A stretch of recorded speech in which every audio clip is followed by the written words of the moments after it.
The mission of the Inattentive ADHD Coalition is to ensure that children with inattentive ADHD are diagnosed by the age of 8 and that adults with inattentive ADHD receive prompt and accurate diagnosis when seeking help.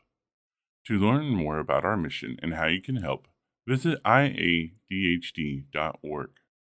Today, we're talking with Jim Williams from the Northwestern Territories of Canada. I'm Catherine Ellison. I'm a journalist and author of several books, including Buzz, A Year of Paying Attention, which is an ADHD family memoir. Jim, can you tell us, how would you describe yourself? Well, I would describe myself as a charlatan. No, I am. an adult educator. Yeah. Yeah. It's all done as a community development person. Can you say a little bit more about what that entails? I'm an advisor for the government of the Northwest Territories on training and development. And basically, we work in very small Indigenous communities, some of them that have a population of less than 100 people. These are very traditional communities where people still hunt and trap, and there are not a lot of paying jobs. Our mandate is to help local people develop the skills, do the jobs in their communities so that they don't have to leave in order to support their families. What kinds of things are you training people to do? It's for occupations that every little community has. For example, every community has somebody that's a finance officer. Every community has heavy equipment operators. They'll have economic development officers, laborers who will store the gas bar. And one of the problems that we face is that the level of literacy and numeracy skills is pretty low. Partially teachers that come and go, they make their rookie mistakes up here, and when they're just starting to get good, they head south. There's a legacy of residential schools. The parents of kids that are in school right now are residential school survivors, and they don't trust the education system. Somebody from the outside would say, oh, the parents aren't supportive of education because they don't help their kids with their homework and they don't come to school meetings. But where they're coming from is that schools have been a source of pain. You must have to bring so many types of expertise to this position. It sounds like you've had a very eclectic career. I say that my resume reads like a police blotter. What? Tell us more about that. I've done so many different things. What's the variety of jobs that you've held over the years? That sounded very intriguing. Oh, gee. I've been a social worker, a marriage and family therapist, a university teacher, a management consultant. Wow. Interesting. Huh. I do development work overseas with an organization called Catalyst Plus. Done 15 or 16 overseas assignments. And twice a year, I go to Ethiopia. That does sound really interesting. And you were not diagnosed with ADHD until pretty recently, right? Yeah, well, a year and a half ago. I've always known there's something. The first time I ever really heard much about ADHD or thought it was something that I might have would have been the year 2000. I was teaching at Fanshawe College, and we had a professional development workshop, and one of the choices was ADHD. I took that, and the facilitator was listed off a bunch of diagnostic criteria. I had not all of them, but most of them. I always knew there was something a little bit off about me, but I could never put a name to it. I didn't really think that much about it. Did you struggle during school when you were in elementary What's that? school or high school? Did you struggle academically? No. Interesting. Was there something off during those years that teachers might have noticed? I went to a very old style pre-Vatican II Catholic school. There was a lot of fear. That can help. Throughout my life, there's been just incidents that I'll look back and think, what was I thinking? Like what in particular? Well, just an example comes off the top of my head. One time I was visiting, and this was really hurtful to my daughter. She said something to me that really hit home. Dad, you've done a lot of work on yourself, more than anybody that I know, but you can't therapy your way out of ADHD. Oh, interesting. Wow. I took that to heart, and this led me to get a diagnosis. Sadly, I've tried 6, 7 different ADHD medications, and none of them have worked for me. Oh, wow. What is it Uh, that you're mostly trying to manage when you take these medications? Is it forgetfulness or just not seeing other um, people's feelings? impulsive forgetfulness for sure, Yeah. impulsiveness, impulsiveness, and what was I thinking? And the answer is that I wasn't thinking. Dad, I love you. You don't have a malicious bone in your body, Yeah. but Uh-huh. some of this stuff has been really hurtful. Wow. That really, that really hit home. But it sounds like you really tried to do something about it. I'm still trying to do something about it. I'm getting some traction. I did some therapy program that was really helpful. Uh, You did a lot of therapy before you got your not diagnosis? cognitive behavior. I do all these webinars that Ada has. I'm in a men's group that Alan Brown facilitates every week. I find that quite helpful. Tell us how And that's helpful. Alan is my coach. Wait, so can you say how that's helpful? Because you did mention in your email that you'd had Yeah. tried different. One thing is weekly accountability is really good.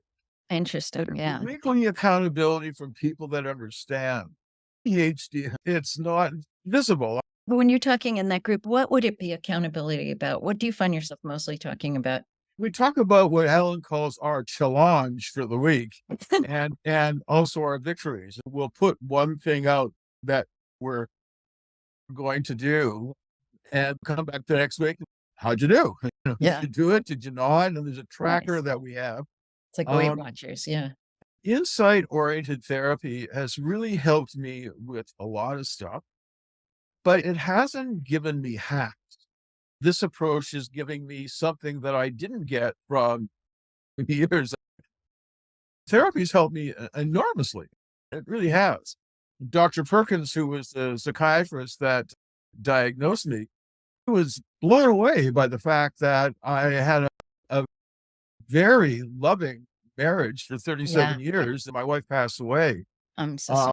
she just found that amazing It's true. that we were able to pull that off. How were you able to maybe let's explore that. What do you think that was 100% her? I don't think it was 100% her.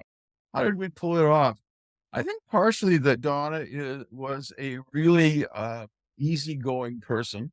And she knew that I worshiped the ground she walked on. She knew that I loved her and she could trust me. Other than that, It's interesting that it was your daughter who called you on the ADHD behavior. It doesn't sound like Donna ever did, or did she? no, she Yeah, didn't. that's interesting. Um, like any other couple, we had ups and downs in our marriage. One thing that really did help us is that we're both trained as MBTI facilitators. And that Is really that helped us. what is MBTI? Myers-Briggs type indicator. Oh, gotcha. That really helped us a Uh-huh. lot. The type that I am is an ENFP, extroverted, intuitive, feeling, and perceiving. If you take a look in MBTI literature, there's overlap between MBTI and uh, ADHD? and ADHD. By putting a label on something, it's easier to deal with because you realize So you say, oh, this is where that came from. Oh, this makes sense. It doesn't fix the problem and it doesn't give you an excuse. You can say, okay, that was because of my ADHD, but it still either really inconvenienced somebody or it hurt somebody. Having an explanation isn't the same as having an excuse. I still have to, now that I have a name for it, I still have to live with it. But I also have the additional responsibility of knowing. Now I have to deal with it and I have to deal with it. it sounds like you had that good marriage, which is probably a rarity for people with severe ADHD. You usually end up offending somebody so much. So, if you were to look back on your life and think maybe a teacher would have gotten you help early on, would that have made a huge difference or would that have made your life different? Might a teacher have noticed it? It sounds like maybe not if you were doing well in school. Yeah, I think the fact that I did well in school, I'm not brilliant or anything, but I had 3 degrees. I was smart enough to be able to pull that off, although Yeah. I wouldn't say that having degrees is a strong correlation with intelligence. As an adult, I found things that I was interested in. In school, I put no effort into academics. I mean, really nothing. Getting back on track, do you regret that you weren't diagnosed early on? Yeah, oh yeah. Why?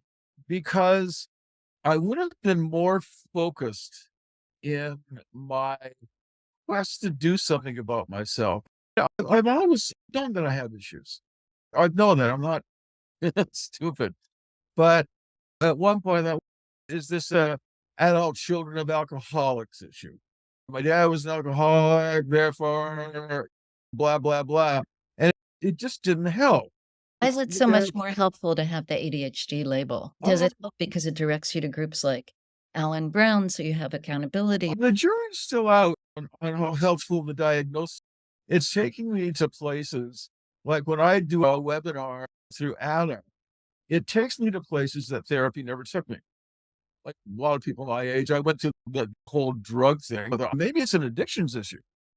So I started going to 12 steps programs, but I'm not an addict. Yeah. It's not to say that I didn't have a time in my life when I used drugs a lot. It sounds like the main problem is impulsivity and maybe an insensitivity to other people's. And this is where the inattentive stuff comes in. If I notice something, Yeah. I'll behave appropriately. The problem is that I lose focus. Yeah. Another thing that's a big issue is procrastination. I don't seem to be productive until it's almost too late. I get virtually nothing done in the mornings.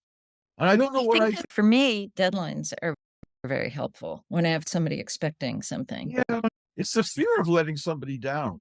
When you don't have that, it's harder. When you do have, But also, the creative juices get going at the very last minute. This happens all the time when I go overseas. I'll be all planned out. I'll have everything I want to do. I'll be on the plane 19 hours on, and I've got my binder. I'm going to study it. I look at it and I say, I can do better than this. And I do. yeah, I know that feeling too. But I really think that's the deadline. That's the fear maybe revving you up a little bit and summoning the Well, dopamine or whatever. and not wanting to let people down. Well, that's nice. View. One of these groups that I was in, that's how have people treated you? Have people see you as being sloppy or not caring? Yeah. Have people seen you as being insensitive? I have experienced that. And it's extraordinarily hurtful. So Yeah. by Yeah. the time you get your diagnosis, you're carrying around a lot of baggage, aren't you? Oh, yeah. ADHD is something that I live with. It's not who I am. It's part of who I am. It sounds like your parents weren't exactly enlightened about what might be going on with you at an early age. Yeah. I was born in 1950. Nobody knew that stuff. Yeah. When I take a look at something that I'm really proud of, I'm really proud of. They say that people with ADHD have a hard time making and maintaining friendships. I have friends, and I'm not just talking about people that you go to a ball game with. I'm talking about friends. I have friends, we've known each other for over 70 years. What's your secret? Because you're painting yourself as this insensitive, impulsive person. And part of it is being an only child.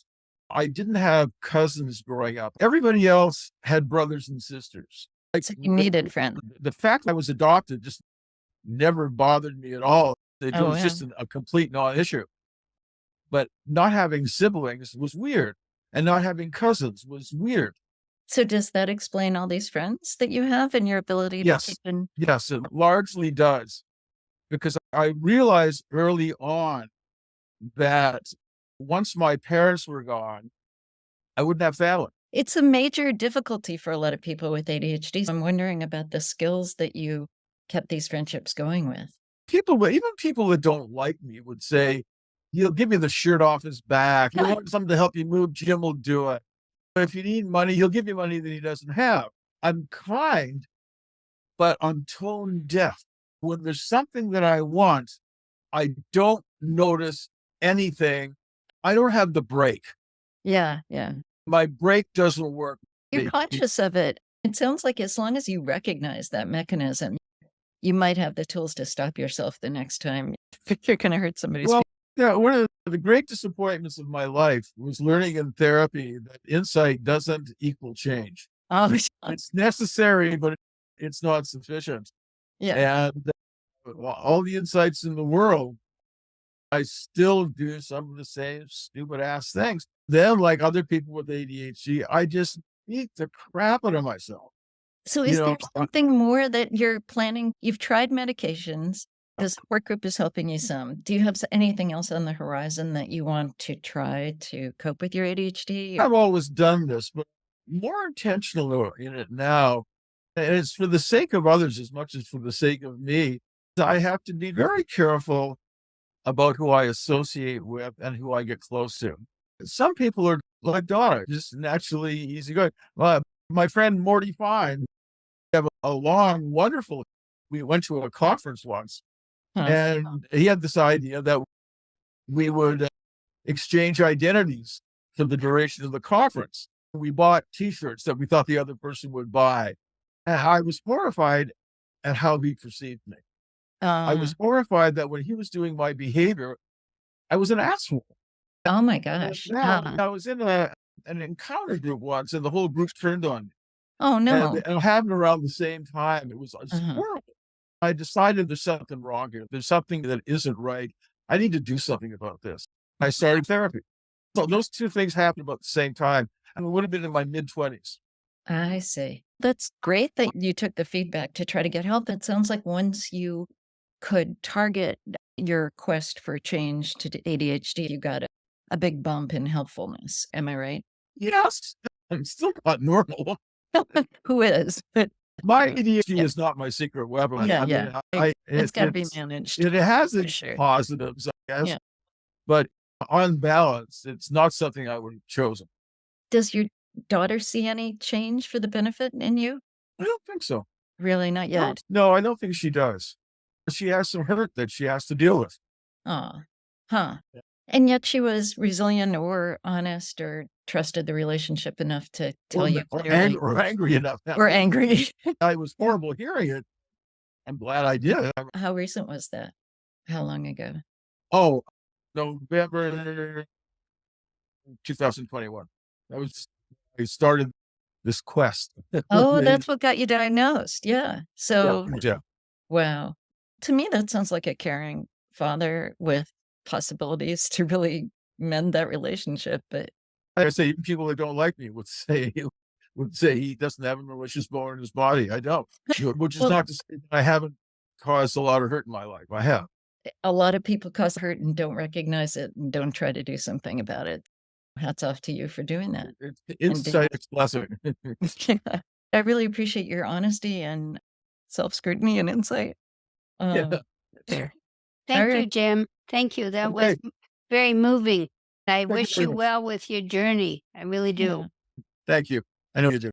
This has been a production of Inattentive ADHD Coalition. Check us out at iadhd.org and see how you can help us by donating or by spreading awareness about inattentive ADHD. Thank you.